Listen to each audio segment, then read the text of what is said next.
Everybody who's been up here so far is taller than me, so I'm gonna figure this out. This is how you can tell I'm not like a performer. Anyway, so thank you for all the people out there helping me out. So real quick before I get started, I wanted to tell you real quickly how I stumbled into being, I think, hopefully a good friend to Michael Lee. Like we're best friends, but I also being somebody's best friend doesn't make you necessarily a good friend.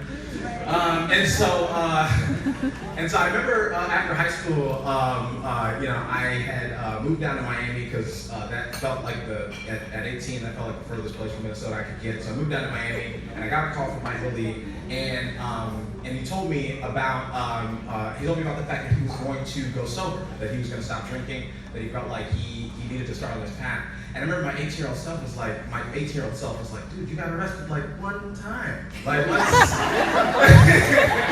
like not really understanding.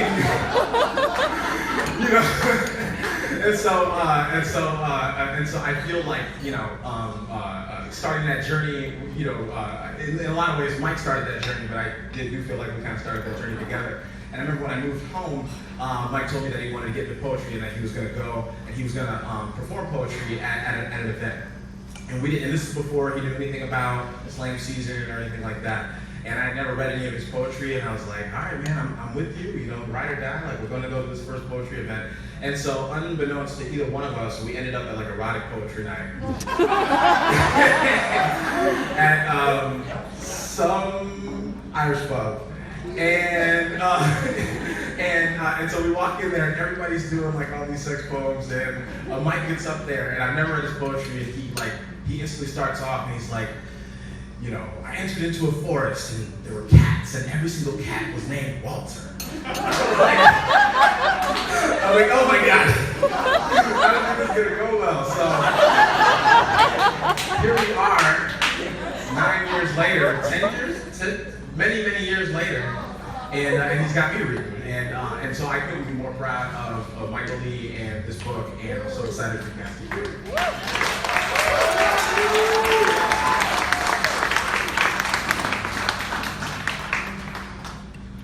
So I'm not a poet. I write short stories, and so I'm going to read an excerpt from a book that I've been working on. Has anybody heard of the term drapetomania?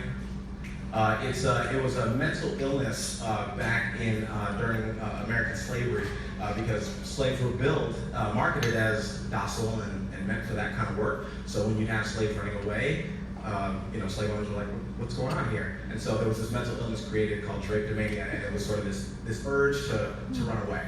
I thought of a concept for a fantasy novel that is essentially about two characters who act as patient zero for an outburst, for a spread of rebellious activity that spreads across the South. And so this is an excerpt from that book. The book is called Drapetomaniacs.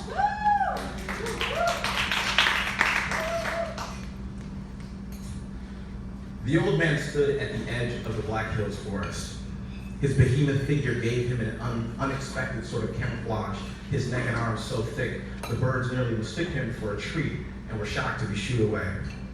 Dirt and sweat didn't stick to him in this place like it did back in South Carolina, but when he did sweat, the wind gave him a stinging chill. He repeatedly tugged at his shirt as if adjusting it would make him comfortable, but there was no use. The northern winds had simply crawled up his sleeves. The old man hadn't completely left South Carolina behind him, though. He picked the indigo that dyed the clothes on his back, fancy threads he'd stolen from his master but had become tattered along the way. It was for the best. A nigger with even a little bit of fancy could make him a host to trouble, even up north. The old man had come a long way. He figured he'd walk until his legs gave out, until he starved or froze to death. But here, at the edge of the forest, he struggled to take another step forward. Something other than the breeze froze him in place. Ahead of him was a sea of rock. He'd never seen a place so lacking in the color green. If the old man waded into the Badlands, he'd be sure to die of thirst. Despite that, he felt a wetness to this place, like blood pumped just beneath the surface. The rocks rippled on and on, so much so that the old man was convinced if he stepped forward out of the woods, he'd drown. Is this the end? The old man asked himself, not sure what to make of the landscape. For you, boy? It most certainly is, said a garbled voice, a familiar one. The old man turned around. As usual, he didn't see anyone behind him. Instead, a long shadow extended where his own should have been, a deep blue stain, like a bruise against the grass. I mean, it's at the end of the world, the old man clarified, turning his attention back to the lifeless landscape of the Badlands. It's like when your teeth go bad. It's like all the rotted teeth of the world ended up right here. Teeth, huh? I like that, boy. It's poetic. It's melancholy. Now be a good meal and just walk on out there, the voice said as it busted into laughter. Don't start with me, Alfred, the old man warned. Watch it, boy. It's Massa Winter to you still, the familiar voice said. Alfred Winter warned back. Death had not humbled Alfred Winter, but what could ever humble a man who had branded his initials onto others? On the old man's neck, a fleshy W raised ever so slightly, seared onto the left side. The old man spit towards the ground. Shit, I call you what I want, dead man. I'm free. Freedom, boy? You walked 1,000 miles and you never found it. You just found the end of the world, didn't you? Alfred Winter almost choked on his laughter and let out a wheezy cough. The old man hung his head, felt perhaps Alfred was right in a way. All he brought was his sledgehammer. It was one of the only things he really knew how to use. Mallets, hatchets, hammers, these were his tools. He traded most of them along the way for food, but his sledgehammer was a limb. The old man remembered being young and a fool. He thought back then that being a skill slave, a blacksmith, made him something a little more than property. But when Alfred sold his first wife, Evie, he cried for 3 days. They were young and he'd made promises that were not his to keep, like protecting her and loving her for the rest of their lives. Maybe had their lives been short, if they had taken them the moment they fell in love, such a promise could be kept between slaves. But Alfred was the only keeper of promises on the Winter plantation. And he promised himself a profit, and he promised the country a beautiful dye. The old man mourned his wife, but there was something else. He wasn't what he thought he was, and he mourned that too. He saw the heat take people, and he saw the rope take them. He saw wagons take them from other plantations, and soon he was nearly alone. Age and endurance had turned him into a near stranger on the plantation. Year after year, slowly, every black face was new, except him. The old man spent his entire life surrounded by sharp or heavy tools. He never once turned one against Master Alfred Winter. There were nights where Alfred would get drunk and come into the tool shed to confide in the old man. But even then, with hammer in hand, the old man never took a swing. He doubted that freedom was really in his blood. The day Master Winter died, the old man remembered hearing screams in between the clangs in his shop. He was making nails. The housemaid, Ethel, came running out of the big house, shaking and unable to speak a full word. Calm me, girl, the old man demanded. What's the matter? But she was crying and stammering. He set her on the porch stairs and walked slowly into the big house, a place he had known as a kid but was rarely allowed in over the past 40 years. When he stepped in, he heard a faint gargling noise coming from the kitchen. From the sound, he was half expecting to see a pair of feral dogs loose in the kitchen, or maybe Alfred himself was crazed, foaming at the mouth and tearing the house apart. The old man entered the kitchen. Master Winter was sprawled on the floor. His movements were short and jerky, but he wasn't crazed. His eyes were peeled back. They were the eyes of a creature caught in a bear trap. They locked with the old man's. The old man looked up at the kitchen table. Ethel had made a plate of her fried chicken. Master Winter was an evangelist for Ethel's chicken. He forced his guests to stuff themselves until they were sick, forced Ethel to repeatedly prepare and fry it until her knuckles creaked and her hands were calloused from a lifetime of oil burns. The old man wondered if Ethel had mustered the courage to poison Master Winter, but the foolish thought left as quickly as it came. Once the old man stood over his master, he realized that the patriarch of the Winter Indigo plantation was choking on a piece of Ethel's famous fried chicken. Master Winter and the old man had known each other since before they were old men. Alfred Winter, in his last moments, his eyes nearly bulged out of his sockets, speaking with them, as if to say, I raised you, boy, I raised you. Don't that count for nothing? But the old man just stood there. He leaned over and watched Alfred's eyes until the lights went out. Master Winter may very well have been buried with that piece of fried chicken that is lodged in his throat. The old man just left him there to rot, greasy fingers and all. When the old man stepped back into the porch, the whole plantation had gathered. "Is Massa okay?" Cuddy, one of the field hands, asked. But the old man just stared blankly at the crowd, and they all hung their heads in disbelief. "I'll be blamed," said a soft voice. It was Ethel. "I'll be blamed for this, Pat. I know it the moment Massa hit the floor." The old man, known simply as Pat, draped his palms over her shoulders. He looked up at Cuddy and the rest of them.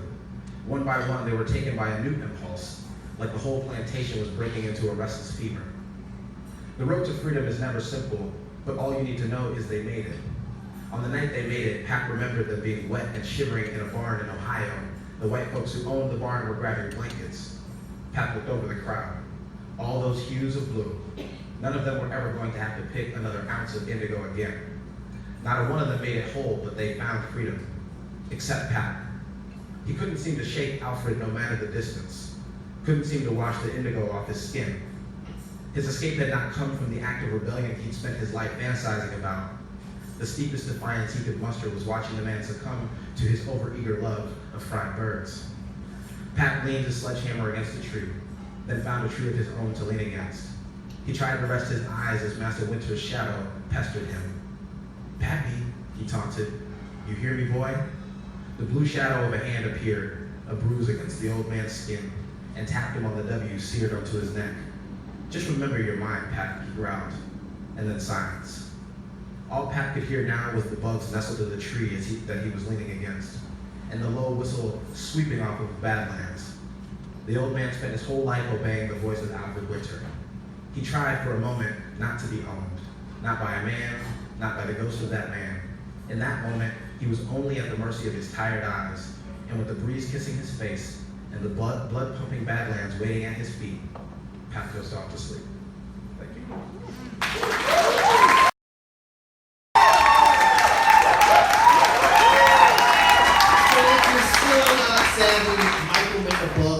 Dope. He's going to talk about that book. That book, The Worlds That We Created. Michael Lee.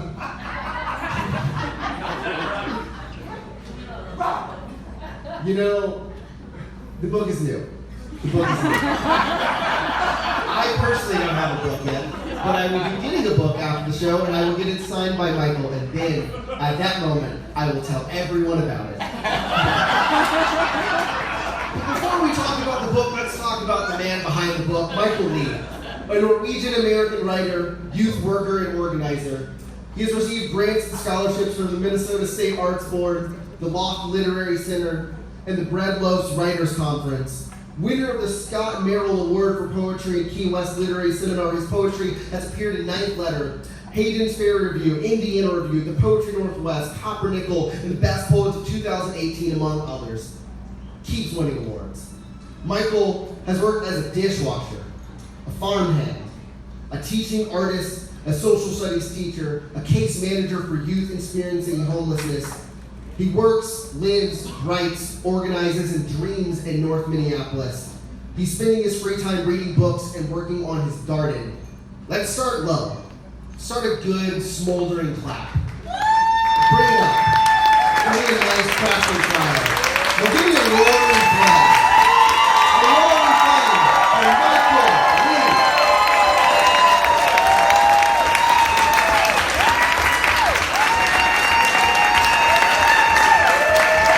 Listen.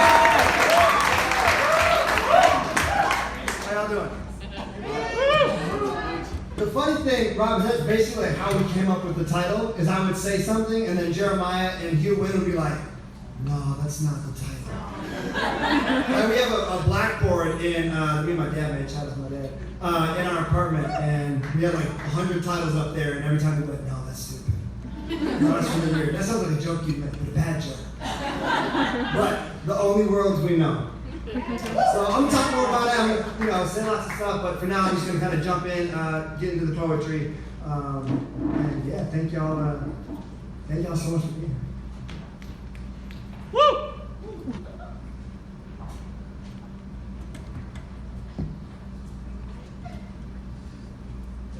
He went back out. The sentence sounds just like that. A sentence to death and misery, or the desire for misery. I've sentenced myself, yes, many times to die. The pills swelling like a fistful of little white pupils in awe of what they can do in the body. My first night clean, I wasn't. I threw up in the street and stumbled in late. An old man, sober 30 years, said, give it 6 months. If you don't like it, you can have all your pain and misery back. But it was mine. It was mine, and I could make as much of it as I needed. Each week, a new man enters the room. Each week, another man doesn't come back. What magic, to walk through a door and then appear again as ink in the Sunday paper. He went back out, the sentence, a sentence. Spoken so often it becomes a single word, a spell, an incantation of disappearance, the addict, a magician after all. And you wonder where all these men have gone. But you don't, you know. You know, there is no long winter out there where we dig through dead pines in search of the bottom pain. Another way to fly, misery. Another way to vanish, misery. It is the prettiest word. It flutters on the tongue like sonata, like overture, like other words it carries into the dark and then beyond it. 10 years ago, I entered a room full of men sitting quietly as if they're waiting for the last open chair to fill. Now, more than half of them are dead. What is a little more pain when pain's eternal? What's a little more music when the skull is a bell? What's a little more knocking against the wall when the body is a cathedral of doors through which all the angels have already fled? Listen, can you hear it? Out there, the wind aching, the goldenrod reaching up to the snow, where every house is a church, and you are never cold, and the dead are just barely beyond what you can touch, and every life you could have had sings. Give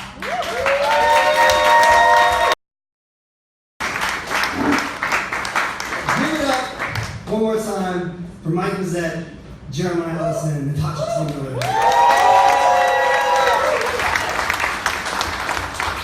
It's sort of like a beautiful and difficult thing to like have all your like closest friends be better writers than you, and then have to follow them in your own show. But I like but like it's really like some of my favorite writers and favorite people are over here, and I really wouldn't have finished this book. I don't know if I'd be alive like without any or all of them. So I love y'all. Mike's class was like the only reason that I kept going to school. Jeremiah's had my back forever. T. Miller as well. Like, yeah. All right, I'm gonna keep doing some more.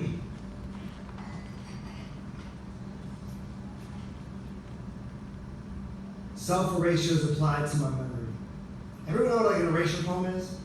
Where you have a poem or you have a document of text and then like you're erasing words, you're pulling them out. So this is a poem that erases itself as it goes. In the book it's split up, but it's initially written as a full piece. So I'm going to read it as such.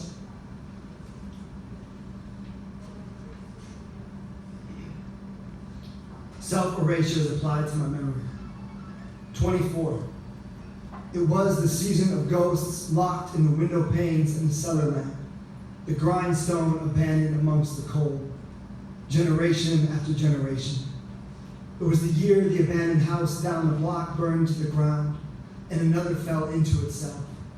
And both sprouted into strange mansions with ghostless windows and storyless attics. My grandmother became the bed sheets, though thinner than the bed sheets, until she vanished like the words, "I love you," just hours after I last said them. Sometimes I believe I had given her permission to go. My ego tells me this. It was the year the ego grew legs and made things tumble and burn. It was the year I didn't sleep, but could not leave my bed. It was the year of the vanishing, which I had learned from the dead. It was the year I became the pipe, then the couch, then the air as it whistled through my bones like a bolt. It was the year I did not eat unless it was the moonlight or blue light from the television. It was the year I did not dream and spoke only in curses.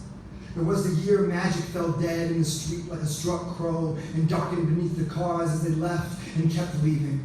That year, my friend was murdered, and though I can remember his laugh and his hair, how it came to a widow's peak, his afro a curled crown, I recall nothing else, not his eyes or his body, and now barely his smile. That year, my grandfather also died. I can remember him shaving, but I cannot recall his face or the hair that must have been there. That year, the crops which had not been growing on our land for 100 years came up through the floorboards and from the faucets, and all of our mouths were full of grain and corn and drought and shadows. It was the year I lived on a train and passed the rusted shipyards outside of New York heading into Connecticut. The train burned and burned like a whistle and drove straight into the sea. That year, from the windows which I guarded like a ghost, I watched someone else's grandfather feeding his cat on the countryside.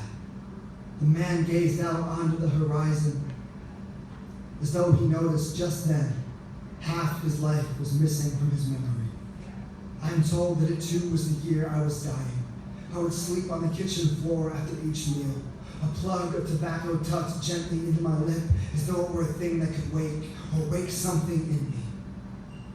Some dream seed rupturing in the mouth. I don't remember this. It is a false memory. It is the image of the Mona Lisa as described to you by the janitor of the Louvre. And though he or she knows the painting best, the coy look of mischief, the conquering nature of the eyes, without seeing it, that image is not yours or even mine. Just as each story that has ever been told is hardly a replica of light. It was the year I remembered and remembered and remembered, act of remembering like sharpening a blade until the blade is gone. Only a hilt now, only nothing. It was the year when I was 24 or maybe 12, but probably 6. It was the year in which all years became the same, and my whole life existed in a single dream fading away, a block of salt worn by rain, drop by drop. 12. It was the season of ghosts in the wind, and abandoned coal. Generation after generation, the house burned to the ground and fell into itself, and sprouted strange, ghostless windows. A storyless attic, my grandmother became thinner than the words I had given her. My ego tells me it was the year the ego made things burn. It was the year I didn't leave my bed. It was the year of vanishing, the year I became the pipe, the air. Is a whistle through my bones like a bolt. The air is a whistle through the year I did not eat. It was the year I did not dream and spoke only in curses. Magic fell dead in the street and darkened and kept leaving. That year my friend was murdered. His laugh, his hair. I recall nothing else. That year my grandfather died shaving, but I cannot recall his face that must have been there. That year, 100 years came from the faucets, and all of our mouths were full of drought and shadows. It was the year I lived and burned like the sea, like a ghost, feeding the horizon its memory as though it were a dream described by the janitor of love and mischief. Each story that has ever been told is hardly light. The act of remembering, sharpening until nothing. It was the year when I was, or maybe, or probably. It was the year in which all years became the same, and my whole life existed in a single dream warmed by rain. 6. It was the season of ghost wind and coal. The house burned to the ground, sprouted storyless words. I didn't vanish. I became the pipe, then the air. I did not eat the dream, only curses, dead dark in leaving. That year was murdered. That year came from the faucets and burned.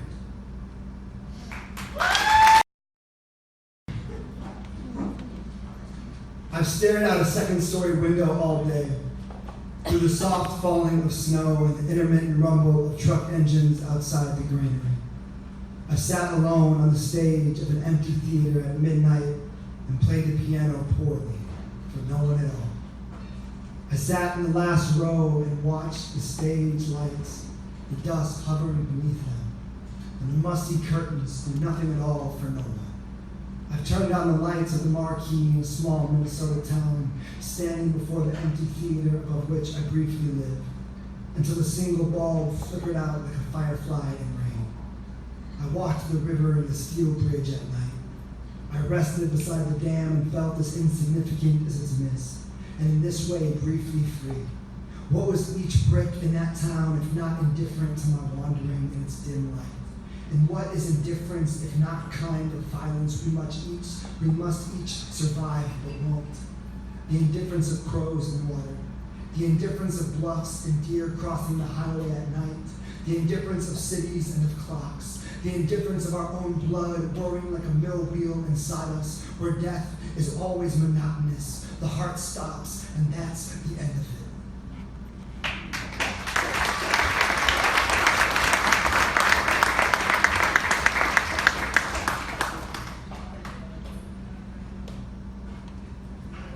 And what does it mean when you and your love sleep in the same bed for the last time?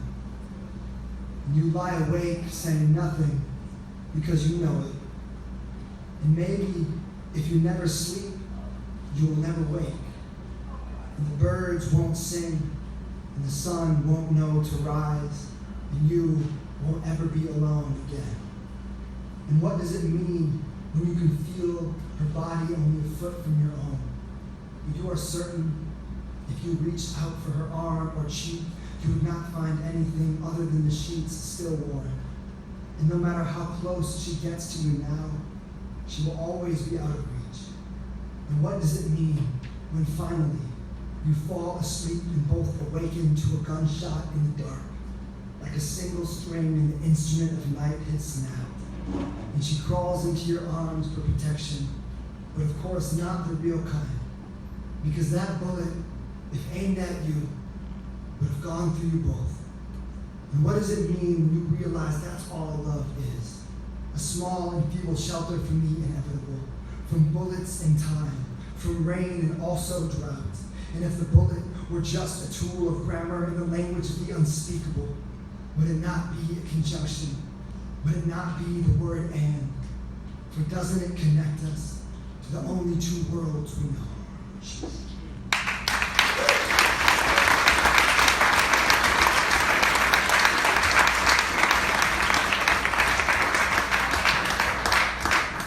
That poem used to be hella sad to me, but then we got back together, so like really cool love stories happen. If you're like watching like, I don't know, romantic comedy, you're like, it's not realistic. It is. It's not, you know. It's like, don't. How much? I mean, leave me alone. I need a movie watching buddy. I can't finish movies by myself. Like, I can't. I just start cleaning or like building something or like shining my boots. You know, the Red Wings, you gotta take care of them. Yeah, I have a hard time staying focused. I think both of my English teachers in the room might be able to attest to that. Actually, one time, like our whole class was having a hard time staying focused, and Mike was like, all right, everyone stand up and get on your chairs, and like, just start doing this, and then like, bend your arms. We're like, okay, like, what's he doing? He's like, now bend your legs and bounce, and like, we're all watching, like, you know, it's like the tallest one in the room by like 2 feet. He's like, just doing this. He's like, now turn your head and then scream. And then we all start screaming, like, what are you doing? He's like, we're pterodactyls! And then we all got focused after that.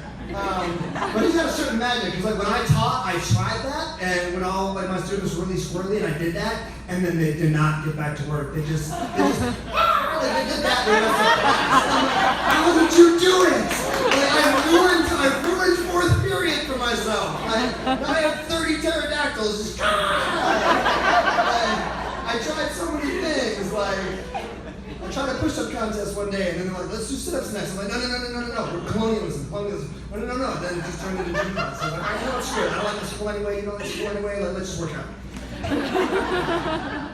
All right. Tapestry in 5 parts. And now I'm something completely different. 1. Driving through Minnesota in winter. Our family car without heat.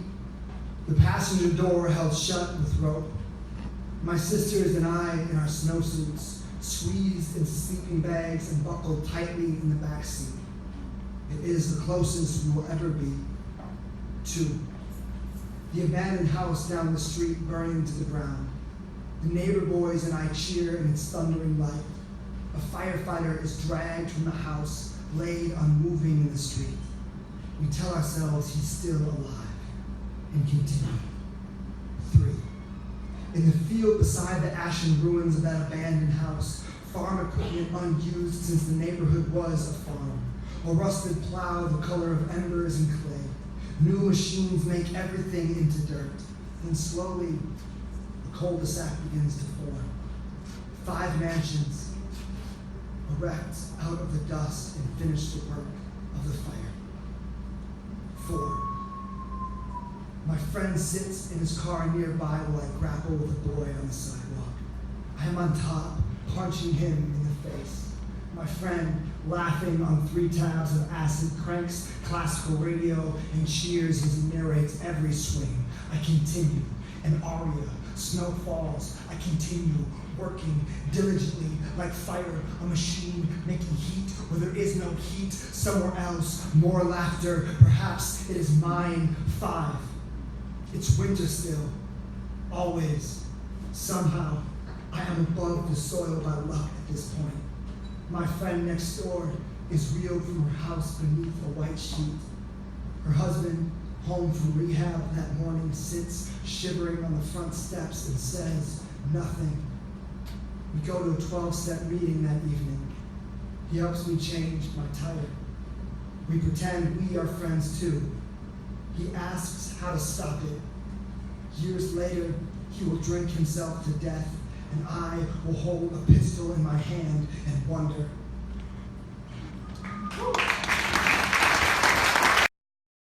I'll do another poem.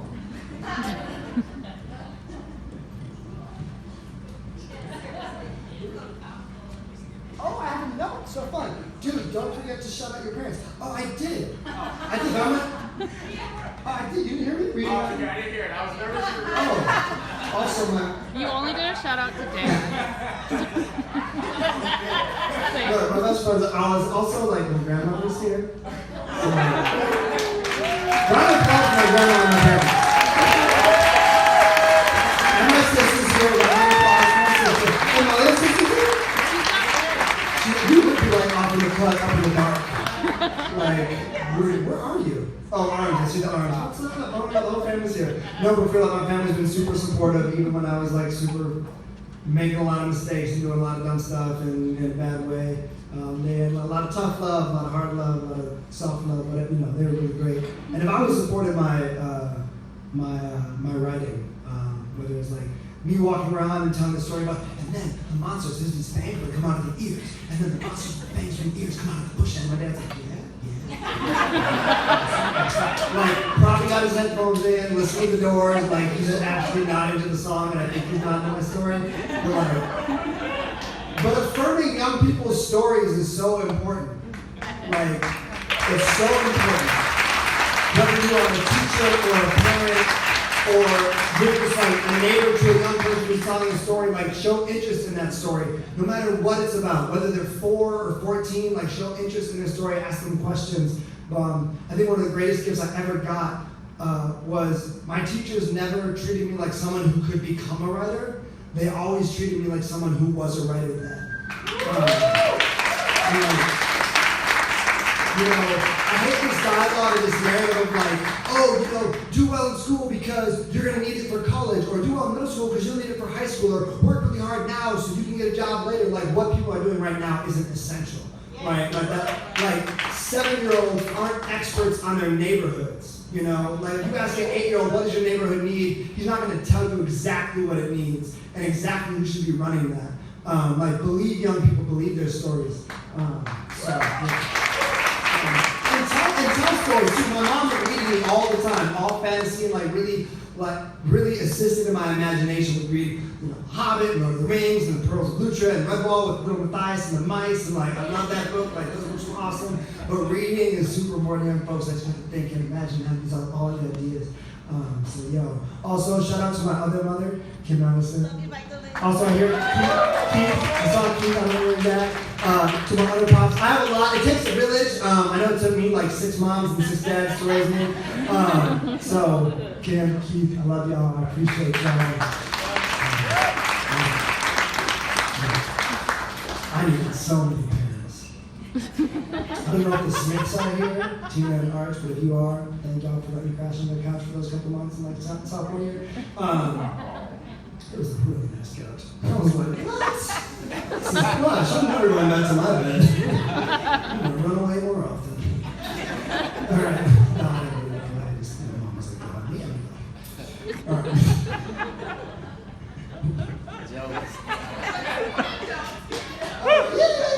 I was going to tell a story about my life.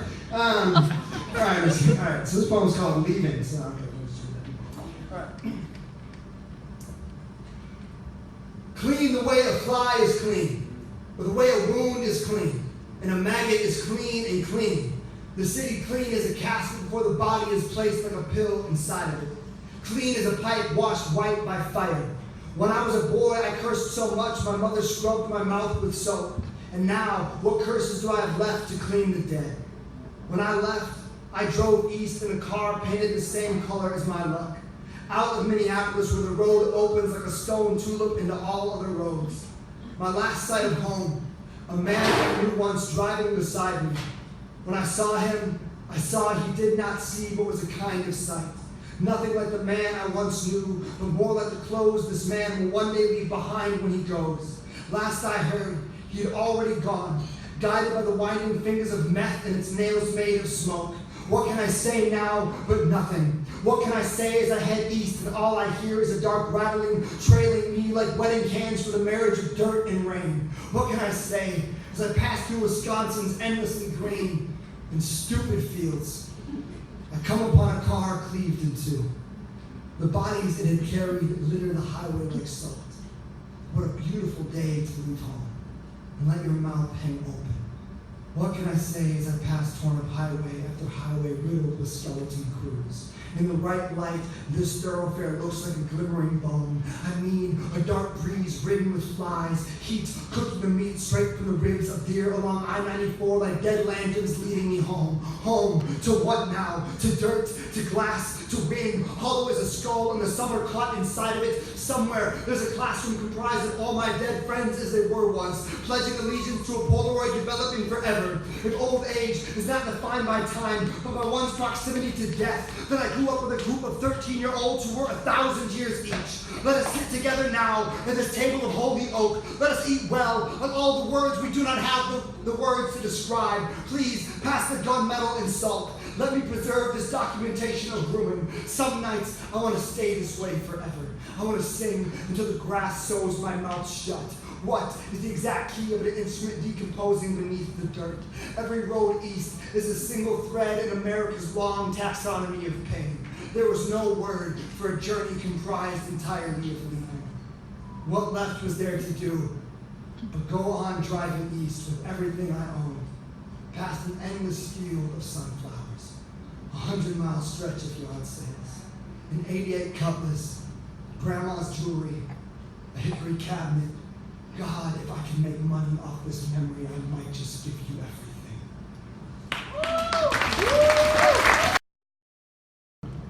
No, but funny enough, so when Jeremiah and I went to that first poetry slam, what he did tell you, what I always tell young people who are nervous about performing, is that not only did I have objectively the worst poem of the night, and then thematically the most irrelevant, so I did very poorly, but like 10 lines in, oh, this is not landing. I'm really flopping here. I started getting nervous, and all my people were like, woo, yeah, to other poems. Then when I'm doing my poem, everyone's like, I almost had to look behind me, like, are they trying to see something in the distance? And then I get to this point in the poem, and I choke on my word, and I make this sound. It's like a goose choking on peanut. And I just stopped because I didn't know what to do. And there's dead silent. And Jeremiah just goes, what the fuck?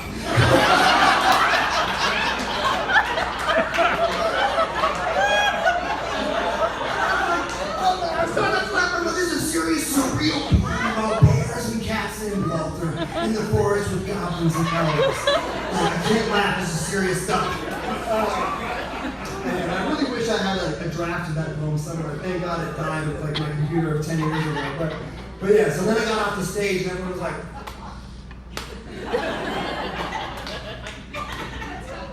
except for Kari Jackson. Does anyone know Kari in this room? Love Kari, one of my favorite people ever. Also very interesting, very creative, likes a lot of strange shit. Which is fine, because we're artists, we all like weird stuff. But then Kari pulled me aside and was just like, that was awesome. Only compliment I got all night. He was just off in the corner by himself, just pulled me aside. I was like, oh, thanks. I'm going to read this one next week then. should not have. But like one more time, okay, I'm convinced. Like it wasn't just a crowd at that moment. So. Oh God.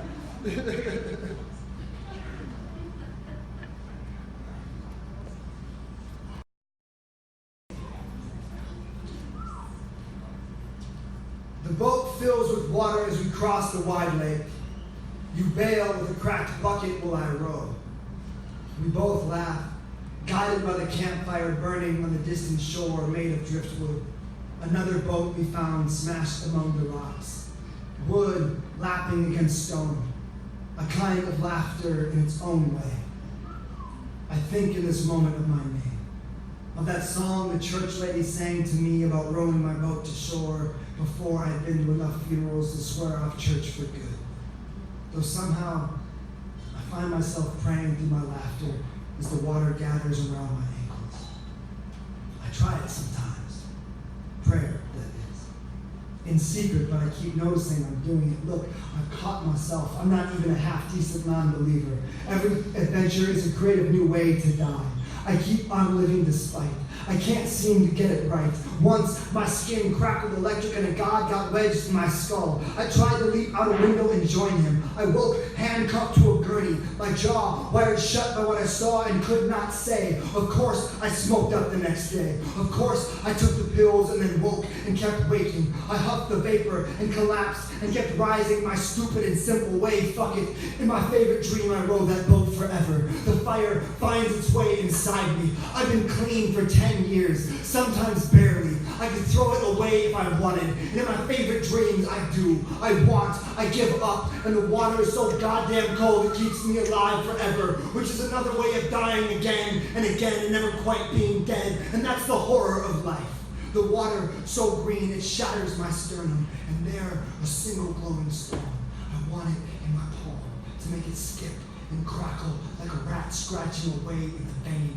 I laugh and wake up laughing, and I simply want. And what, dear God, is on the other side of want?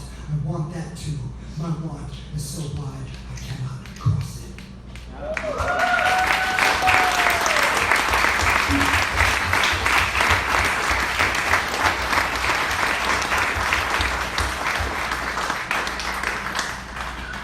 All right, we're gonna turn it down a bit. So every couple of years I go and I work on a farm in Norway, milking cows and pitching hay, and I love it. Who's milked cows? What? Grandma, I know Grandma. I was actually thinking about you when we had got some free chickens. We were trying to behead them, but he was a dairy farmer, never had to, clean the chicken. I was like, Grandma said she did it when she was young. And we did it wrong. I know, it was really gruesome, and I felt really bad, and I'm writing a short story about it, and that'll come out eventually at some point. Y'all can read it and be like, damn, you should just emailed your grandma and done it the next day. But yeah, so this poem was called Mikkelsplas, because there was a spot on the river that I visited so much, the farmers named it after me. So this poem is kind of about that. I suppose it simply comes down to this. Once I threw grass seed beside the river. I visited the plot each morning before stumbling half awake to the barn where I would milk the cows for hours, dodging their hard, mud-caked tails. Soon after, the small green homes beginning to tremble in the breeze. A little more each morning. As fog hid everything else, even my desire to leave, which carries me, I think. I visited so often the farmers named that small stretch of river Mikkelsplas, or Michael's place. If nothing else, there is a small patch of grass along a river in Norway where children swim in the summer, where the water still carries winter and its melting starlight, and the Swedes come across the border to fish in their waist-high boots and not speak to each other. As they flick their poles back and forth, they just cast them in the spell. I've tried this trick before. Over water and nothing.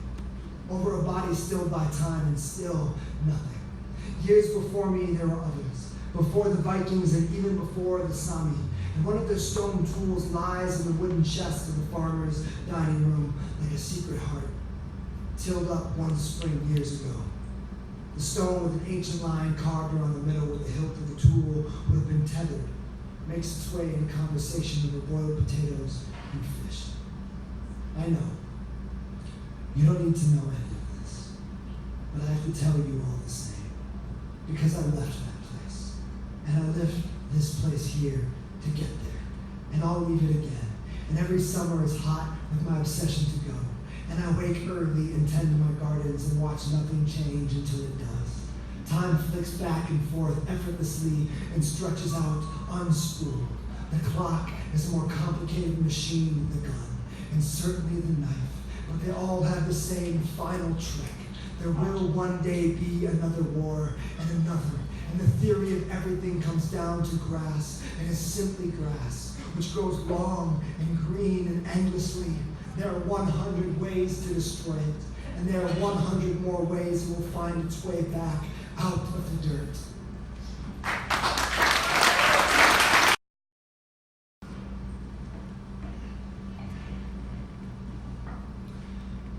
Your pain, or any pain, isn't worth any more than the words we can dig up to describe it. Tell me of the knife, but make it pretty. Tell me of the collarbone reaching out of the skin like a branch, but make it soft.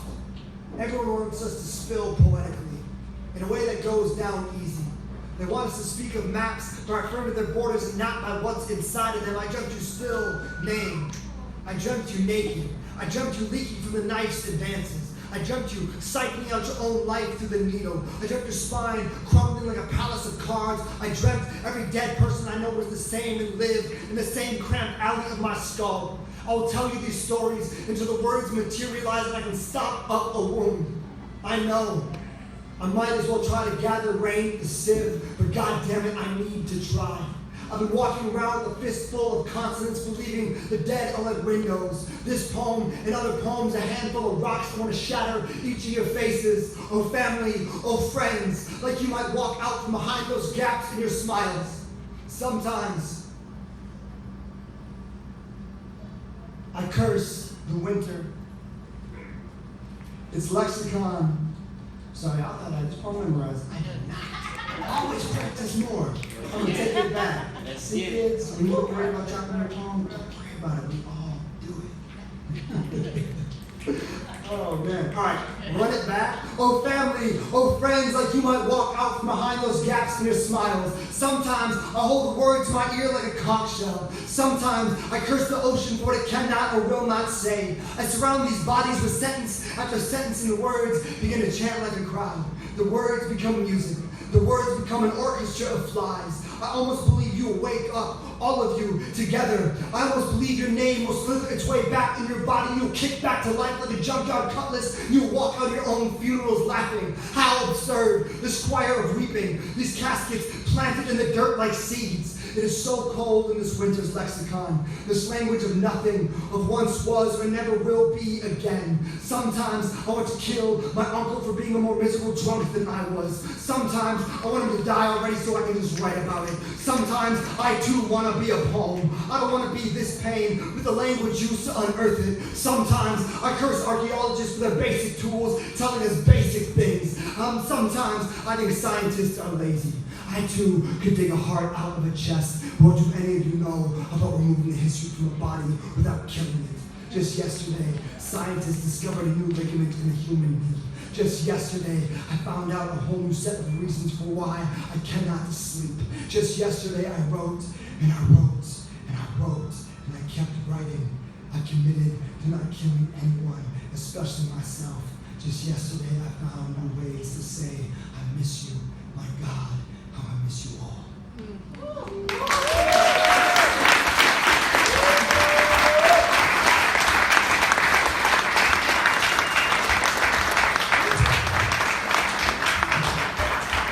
I'm gonna talk the poem, but I didn't make goose peanut butter sound. Thank